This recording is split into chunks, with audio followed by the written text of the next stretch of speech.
Hi everyone, and at the end of my last video I told you I was going to tell you about some of the things that I wish I'd done differently, some of the mistakes I made, some of the concessions that I made. So let's start with Miller Distribution. First of all, Miller Distribution in real life was on the other side of Douglas Avenue. I didn't have time or have enough space to put it there.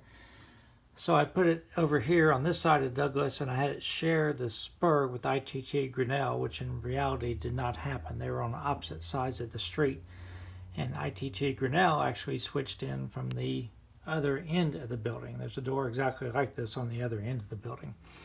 So the most obvious thing I did wrong was I painted it from memory because I hadn't found this picture yet that I took in the 80s. So obviously it should have been white, so I'm going to repaint the building. You can't see from this picture, but I'll show you in an aerial view that the roof was actually white as well. I think a lot of times we just paint the roofs black on buildings because we think they're all black and they're not. So I'm going to repaint the roof. Also going to reposition the air conditioner. Now obviously my building is wedge shaped to fit my layout. The real building is just a big rectangle, and it's actually been added on to, as you'll see in the aerial photos, it's about twice the size that it originally was. But I'm going to paint it the correct color, move the air conditioner, make the roof the correct color, and I think that will make myself feel a lot better about it. Also, you can see it's really tight next to the tracks. They would never have a boxcar sitting that close to a main line like that. But space constrictions, we all have them on our model railroads. So if I would actually put like a 60-foot waffle side boxcar there, if it wasn't in the perfect spot with the door lined up, it could actually hit passing trains. But luckily in my era, mostly going to have 40 and 50-foot boxcars there. So I might push the building to the right just a little bit to give it a little bit more clearance, but really it's not bothering me too much. We'll see what I come up with. So anyhow, that's what I'm going to do, and I will show you the results when I get them done. Thanks. Here's the picture I took in the 80s.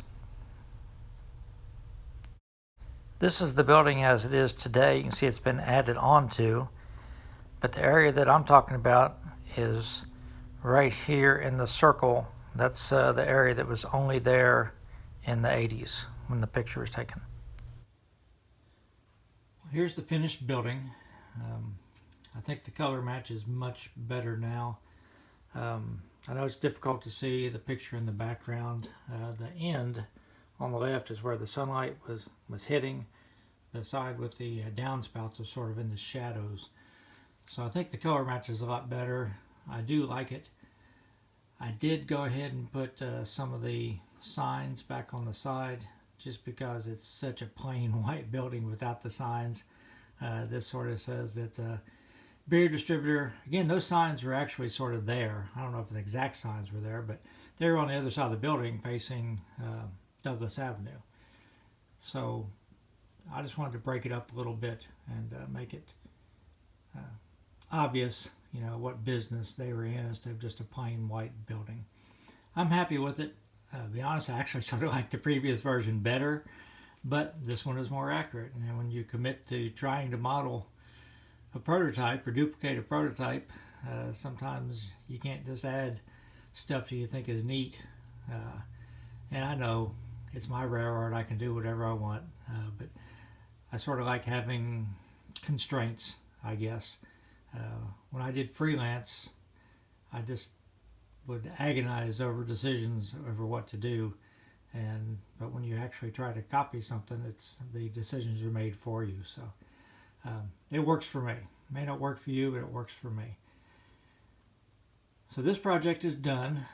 Actually, this 4th of July weekend, I'm going to put together a switch list and do a series of videos on switching, since everyone seems to really like that. And my next project will be dealing with the General Chemical building discrepancies, but that'll wait for a couple of weeks. So I hope everyone has a happy 4th of July. Stay safe, not only with the virus, but with fireworks. A lot of people get hurt this time of year, so it's awful dry in odd areas of the country too, so don't start any fires. So I will talk to you guys soon. Bye.